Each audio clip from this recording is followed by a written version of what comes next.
हे hello aspirants. तो आज फिर से एक नोटिफिकेशन रिलीज़ हुई है, अभी की है 1 घंटे पहले की। तो वो है UIICL की। वैसे UIICL ने पहले भी एक नोटिफिकेशन दी हुई है, जिसकी लास्ट डेट शायद कल है या 12 तारीख को है। ये ऐसी एक ऑर्गेनाइजेशन है जो गवर्नमेंट ऑफ इंडिया ओन करती है। इसमें आई हुई नोटिफिकेशन है, वैकेंसीज़ है 250 ओवरऑल इंडिया की है ये। पोस्ट है एडमिनिस्ट्रेटिव ऑफिसर, जिसको हम जर्नलिस्ट भी बोलते हैं, AO इन शॉर्ट, और ये स्केल 1 की पोजीशन है। रिजर्वेशन ऑफ वैकेंसीज है, SC के लिए 37 वैकेंसी है ऑल ओवर इंडिया, और ST के लिए 20, OBC 67, EWS 24 और जनरल के लिए 102 है। PWD के लिए ये जो कि क्रॉस रिजर्वेशन रहता है। VI के लिए है 6, 5, 1 और 3। ये अदर डिसेबिलिटीज़ है, उनके शॉर्ट फॉर्म से। इसके लिए एलिजिबिलिटी क्राइटेरिया है, फर्स्ट हमें एजुकेशनल क्वालिफिकेशन जो है वो इसके लिए है ग्रेजुएशन का क्राइटेरिया इन्होंने दिया हुआ है, जिनका ग्रेजुएशन बिफोर 31 दिसंबर 2023 से पहले हुआ है, वो इसके लिए अप्लाई कर सकते हैं। और SC ST के लिए परसेंटेज दिए हुए हैं ग्रेजुएशन की 55%। अदर्स मतलब OBC और जनरल वाले जो भी लोग आते हैं EWS के, उनके लिए 60% क्राइटेरिया दिया हुआ है। एज लिमिट है मिनिमम 21 ईयर्स यहाँ चाहिए था, और मैक्सिमम 30 ईयर है, और वो 31 दिसंबर तक इतनी एज होनी चाहिए। और जिनकी भी डेट ऑफ बर्थ 1994 या उससे ज़्यादा है, मतलब 1995 6 है, तो वो अप्लाई कर सकते हैं। और जिनका बर्थ ईयर 2002 या उससे पहले है, 1994 के बाद और 2002 के पहले, वो अप्लाई कर सकते हैं। 1993 1992 इसके पीछे चले जाने वाले वो फिल नहीं कर सकते। 2002 के आगे के जो है वो फिल नहीं कर सकते। ST और SC के लिए 5 इयर्स एक्स्ट्रा है, मतलब 30 पे 5 इयर्स एक्स्ट्रा, तो 35 तक वो भर सकते हैं। OBC के लिए ये क्राइटेरिया है 3 इयर्स का, और PWD के लिए 10 इयर्स का है। इसकी फ़ीस है ओपन EWS और OBC के लिए 1000, उसके ऊपर GST भी लगेगी, और SC ST के लिए 250 रुपीज़ प्लस उसके ऊपर GST भी लगेगी।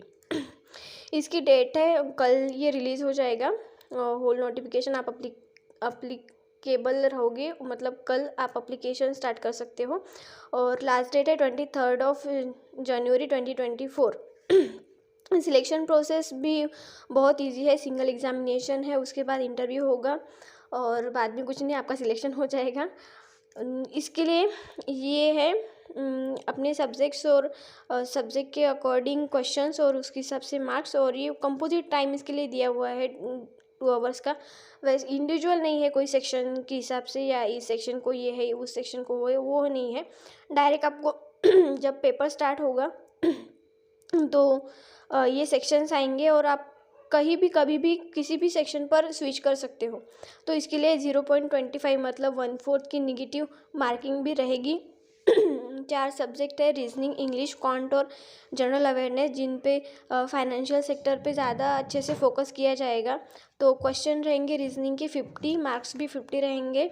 इंग्लिश के 40 क्वेश्चन रहेंगे, मार्क्स भी 40 रहेंगे। क्वांट के 50 क्वेश्चन 50 मार्क्स, और GA के मतलब जनरल अवेयरनेस के 40 क्वेश्चन 40 मार्क्स। इसके लिए कंप्यूटर अवेयरनेस भी है, मतलब कंप्यूटर एक सब्जेक्ट है जिसके 20 क्वेश्चन और 20 मार्क्स उसके रहेंगे। ये भी 2 आवर्स के कंपोजिट टाइम में ही आएगा, तो टोटल 200 क्वेश्चंस और 200 मार्क्स का पेपर रहेगा।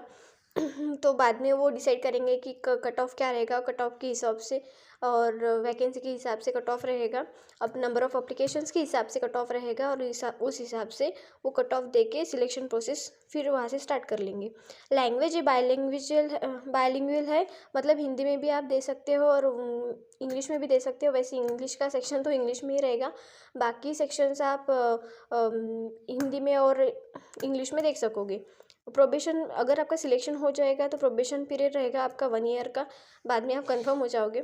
इसकी सैलरी है, इसकी बेसिक पे ही 50,925 है, उसमें 2500 आप 4 टाइम्स जोड़ लो तो 85,925, उसके ऊपर 2710, ये 4 टाइम जोड़ लो तो 96,765 ये, और अदर अलाउंस सब मिलके ये हो जाएगा।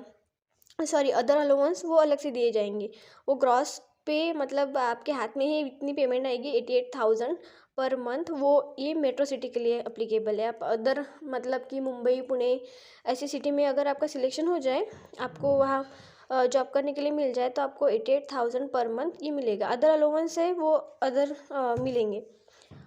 इसके लिए फ़ोटो की साइज़ है 20 to 50 KB, मतलब 200 to 230 पिक्सल का फ़ोटो आपको अरेंज करना पड़ेगा और वो अपलोड करना पड़ेगा। साइन रहेगी वो आपको ब्लैक पेन से ही करनी है, ब्लू पेन नहीं चलेगा, ब्लैक मतलब ब्लैक ही चलेगा। तो उसकी साइज़ आपको 10 to 20 KB वो रहेगी।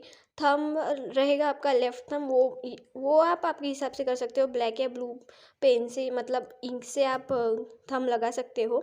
उसकी साइज़ रहेगी 20 KB to 50 KB, मतलब 240 into 240 पिक्सल। डिक्लेरेशन रहेगा आपका, जो कि आपको तो उसकी साइज़ है 50 KB to 100 KB रहेगी, मतलब 800 to 400 into 400 पिक्सल आप अरेंज कर सकते हो और बाद में आपने अपलोड कर देना। इसके लिए सेंटर मैंने सिर्फ महाराष्ट्र के दिए हुए हैं, तो उसके लिए अमरावती, छत्रपति संभाजीनगर, मुंबई, ठाणे, नागपुर, नांदेड़, नासिक, पुणे, सातारा, सांगली और चंद्रपुर ये सब है। तो आई होप कि ये पूरी इन्फॉर्मेशन हुई होगी आपको। अगर कुछ लगे तो मैं नेक्स्ट टाइम कोशिश करूँगी कि कुछ और ऐड कर लूँ, मतलब पूरा डिक्लेरेशन है वो, तो वो ऐड कर लूँ। देखो अभी अच्छे से नोटिफिकेशन आया है, तो आपने अच्छे से अब पढ़ाई करना है यार, क्योंकि 88,000 कोई नहीं दे रहा इतनी। अभी भी शुरुआत है ये तो ईयर की, और इतने मतलब कम समय तो वैसे नहीं है, इतनी अच्छी आपको अपॉर्चुनिटी मिली है आपको, मतलब मुझे भी मिली है। तो अच्छे से पढ़ाई करो यार। 4 ही सेक्शन है, सॉरी 5 सेक्शन है। कंप्यूटर का इतना कुछ नहीं रहता, आप एक आध महीने में भी कर सकते हो रीड करके, या डायरेक्ट आप क्वेश्चन आंसर सॉल्व कर सकते हो। जीए का जो भी है वो जीए का आपको 3 से 4 महीने तक का करना पड़ेगा, मतलब अक्टूबर से जनवरी तक, फरवरी में या मार्च में एग्ज़ाम रहेगी, तो उस हिसाब से आपको करना पड़ेगा। तो आई थिंक हो गई हो पूरी की पूरी इन्फॉर्मेशन।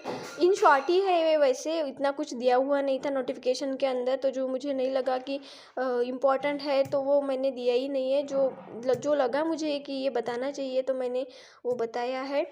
तो ईयर की शुरुआत अभी हुई है और इतनी अच्छी न्यूज़ आई है, इतनी अच्छी नोटिफिकेशन आई है जो हमें इतना अच्छा पे करने वाले हैं। तो यार पढ़ाई करने में कुछ नहीं जाता, वो अपनी मन की बातें रहती है कि कुछ नहीं साल के एंड तक कर लेंगे, बट कुछ नहीं, टाइम जाते वक्त टाइम नहीं लगता है यार। कुछ ऐसे एस्पायरेंट भी होंगे जो 2-3 साल से प्रिपरेशन कर रहे होंगे, तो आप तो देख ही लो कि 2-3 साल कितने जल्दी निकल गए हैं। तो ये साल भी वैसे ही झट से निकल गया, तो समझ में नहीं आएगा। अभी अभी देखो आप 1 वीक कैसे निकल गया, तो हमें समझ में भी नहीं आया। तो ऐसे ही रहता है दिनों का, डेज़ का मतलब झट से आते हैं झट से चले जाते हैं। तो उन टाइम पीरियड का हमें उस टाइम पीरियड का हमें कैसे यूज़ करना है वो हम पे डिपेंड करता है। तो आई होप कि मैं इतने दिल से बता रही हूँ तो आप कर लोगे। थोड़ा मतलब अच्छे से ही करना है यार, अच्छे से पढ़ाई करो और वीडियो को लाइक करो, शेयर करो, सब्सक्राइब करो। ऐसे ही मैं नोटिफिकेशन अगर कोई आया तो मैं आपके लिए लेके आऊँगी इन डिटेल। और थैंक यू फॉर वॉचिंग।